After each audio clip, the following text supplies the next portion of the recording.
على موقع بصراحة الإخباري. اهلا وسهلا يا استاذ عمار، واهلا وسهلا بموقع بصراحه، واهلا وسهلا بكل الساده المشاهدين، وكل عام ومصر بخير، وكل عام والشرطه المصريه بخير. أستاذ راضي، عايزين نسمع كده كلمات من تأليفك بمناسبة عيد الشرطة. قصيده حماة الوطن. جئنا هنا بمحبة نعطي التحية والوسام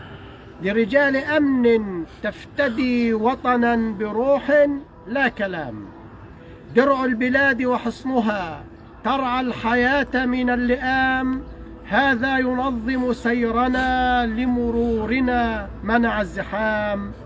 فاحت هناك جريمة تمت بمكر في عتام، بحث يطوف بدقة ضبطوا الجناة إلى احتكام، ورجال إطفاء أتت كي تنقذ البيت الفحام، حين استغاث بهاتف هرعوا لغوث في الأمام، حين استغاث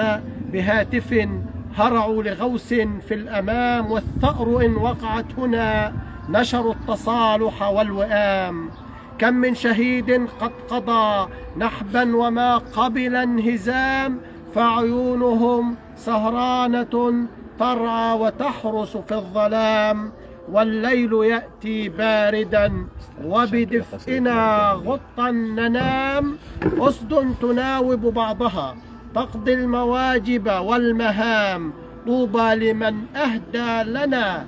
أمنا بحزم والتزام، إن ضاع أمن بيننا كيف المعيشة بانسجام، فالأمن بدء حياتنا نحيا إذا ما الأمن دام، نيشان حب للذي صان العهود مع الزمام، فتحية من قلبنا يا أيها البطل الهمام، يرعاك ربي حافظ ما دمت تحرس في الأنام، ما دمت تحرس في الأنام.